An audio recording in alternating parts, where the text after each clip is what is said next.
Alright, so we have a 2010 Jetta with a 2.5 liter engine.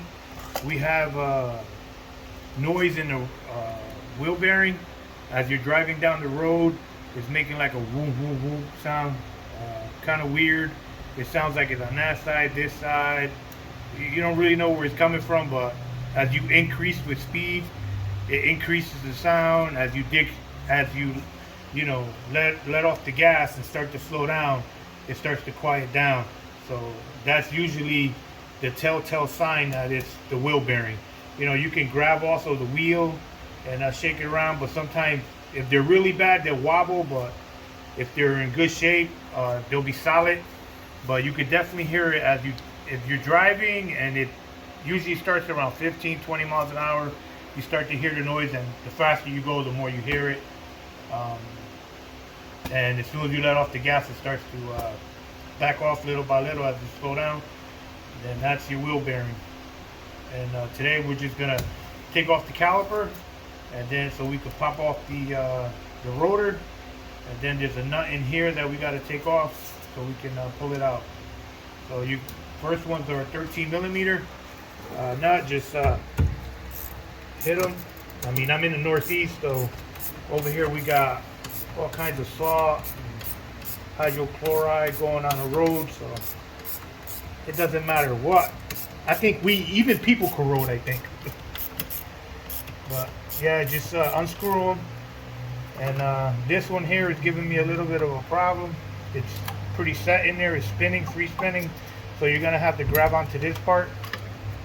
You're going to have to grab onto the outside part, which is probably a 14 or a 15. So I'm going to need another wrench.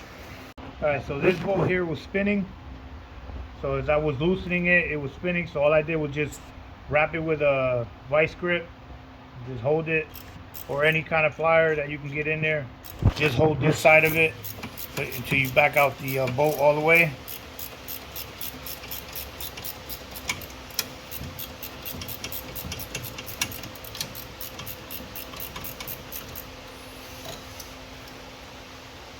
Once you got the bolt out, which is out now, slow down, but that's how you got to do it.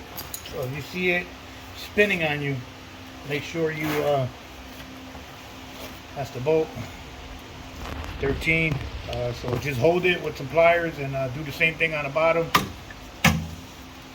Alright, so now the next step to get these brakes out is you're going to remove the pads.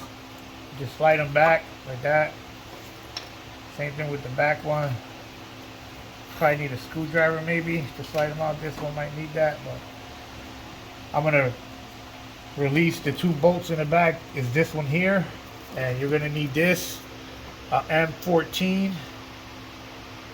So make sure you get that. It's an M14. Take a good look. That's what it is. M14. I think it's 11 spline or something like that. Audis and Volkswagen use these. And then you're just going to put it in the back. Whichever way is easier for you.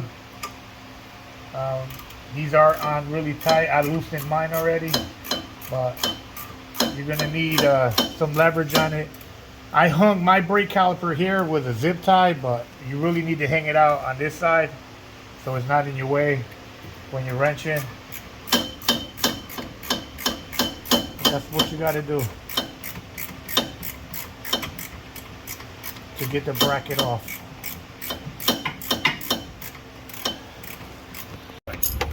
Alright, ready? So to get the bottom one, this bracket here is in your way.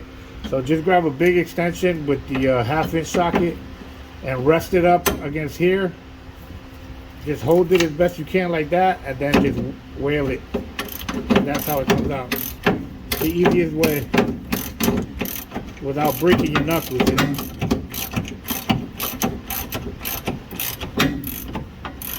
I use the long extension, 1/2-inch extension with a wobble. My M14 is a 3/8 drive size, so I had to use a reducer. Show you in a minute what that looks like. But this is the easiest way to get this bracket out. That's this is the what you need here. That's the extension that you need, the reducer to fit this part. And so looks like that. This is a half inch size, and this is a 3/8. So that's what mine is, a 3/8. So you put it up there. Also, this extension is a wobble. They got them at Harbor Freight, pretty affordable. Get you a set, and that's how you get this bolt. That's what they look like. That's the size of the bolt, and that's what you need. So once you got the two bolts loose, all you do is just grab the bracket. That's the bracket. Put it to the side, and now you got to work on this. You got a bolt here. This one looks like someone's played with it, and that's why they never changed the bearings, because it's completely stripped out. So worst case scenario, if I can't get nothing in there to fit tight, I'm just gonna drill it all the way out, and then that'll be that. This is the screw that's stripped, because we live in the East Coast, so you gotta really get that out of there. It's stripped out, so I'm gonna use one of these stepper to just drill into it, and then use the bigger one and just drill off the head. It's the quickest way. You could use a drill also, and just whatever floats your boat, but this is what a bad bearing sounds like.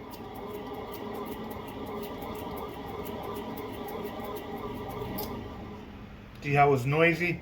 That's the same noise that goes through the cabin. Either way I go, it's not rubbing on a caliper. There's nothing on here. Nothing is rubbing on it. When it's low speed, nothing. And as you increase, and that's a bad bearing. So we're just gonna drill out this bolt, and then we'll take off this cap. Well, the nut's behind it, but we got to get the rotor off first so we can see the nut.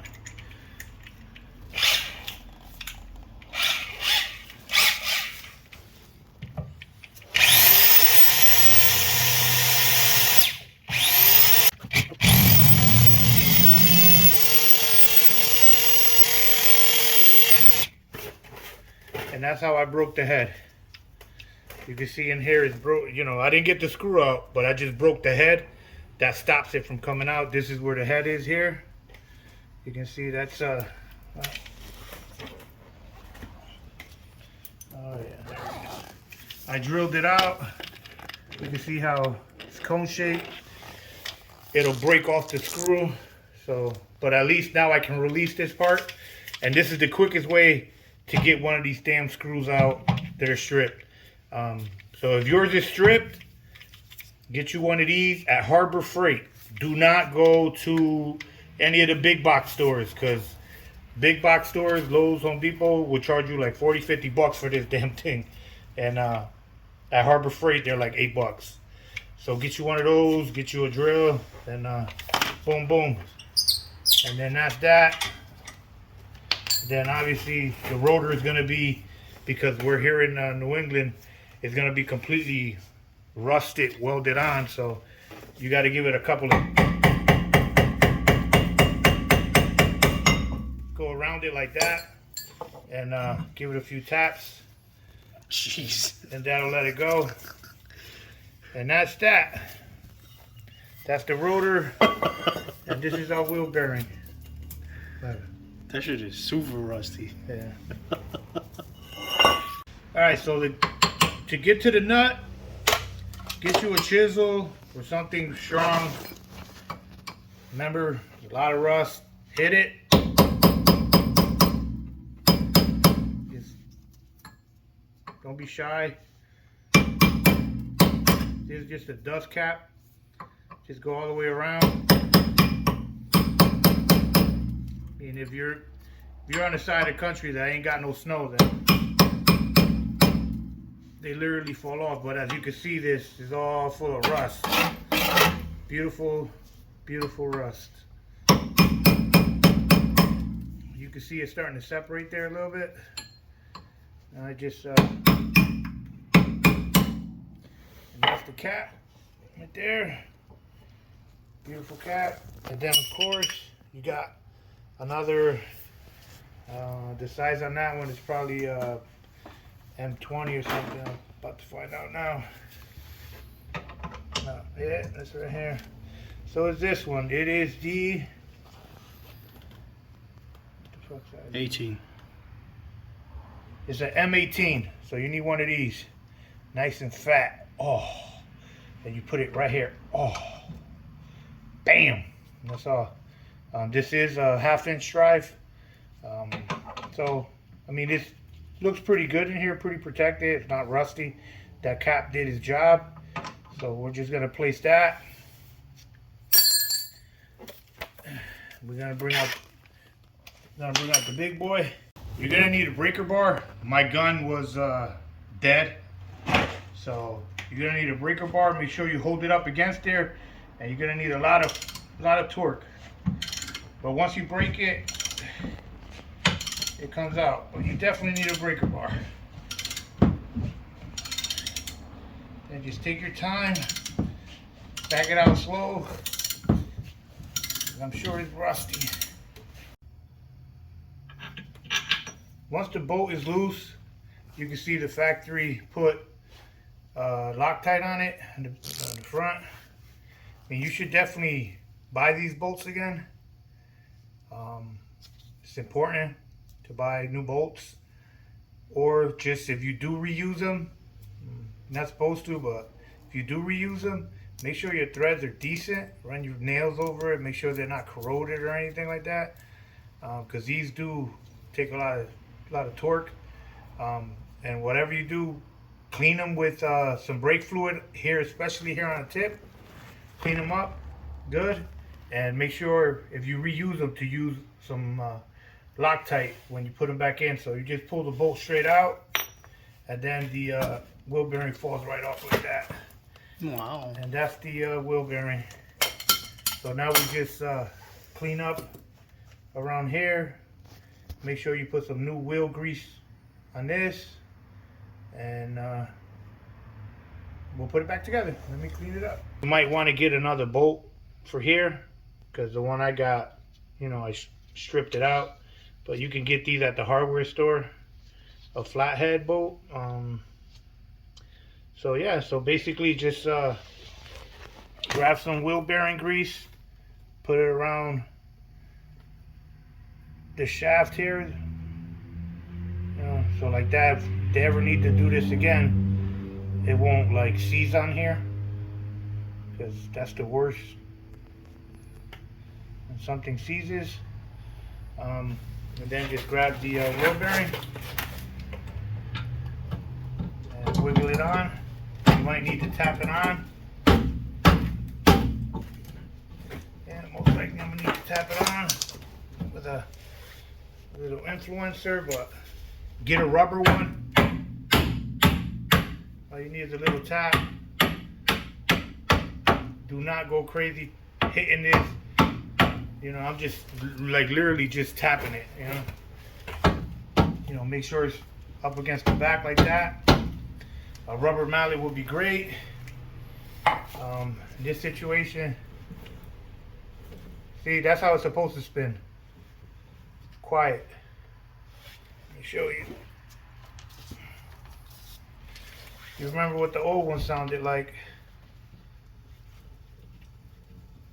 Is the new one, even though it's loose. See how quiet it is? That's what it's supposed to sound like. Loctite. Okay, so I use this thread locker. I know I called it Loctite in the beginning. It's thread locker. Loctite is the brand that makes it too. Just put a generous amount in the beginning, so the screw does not back out. You know, you don't want someone driving down the road and that shit gets loose, and you know, just put some on. I didn't show it, but you know, then screw it back in. and then tighten it down. And make sure you wear this type of glove that obliterates, otherwise you can't do the job. And while you're in here, the speed sensor is here. Make sure you don't hit that. It's right here. You see it? Make sure that it's good. So you'll be able to see it. Make sure there's no debris when you put this on, that there's no rust on it. And if you're lucky like me, you have a lot of rust, just scrape it with a screwdriver. And that's pretty much it. And then rebuild it in reverse. So once you tighten this bolt, make sure it's tightened good. Don't, make sure you tighten it good, like 50, 60 pounds. I forgot the specs. Look up the specs. Make sure you torque it down right. And then after that, once you hit the torque spec, go another 90 degrees or half a turn. And remember to place your cap back on it. Hit it in. You're good. And then all you need to do now is just, if you have the, make sure you line up your hole with your screw hole here. Like so. Like that, all the other bolts fit. And that's pretty much it right here. And then put your bracket back on and bring your brakes back. If you need to, you should be fine just the way they are. You took them off. But if you happen to replace your brakes, you're gonna need to screw in the caliper back in. There's a tool for that, so you need to screw it back in to compress the piston. But that's pretty much it. Just bracket and then put on the pads and drop the caliper on top. Put the wheel back on, and that's how you change the wheel bearing. Pretty easy. Anybody can do it. The only thing you're going to need is you're going to need a set, unless you want to buy them individually. I use this company. I really like them. You're going to need the M18 and the M14. So if you want to buy them individually, 18 and 14. But you're already going to buy them, might as well just buy a whole set. I got this one on Amazon. So there you go. Like and subscribe.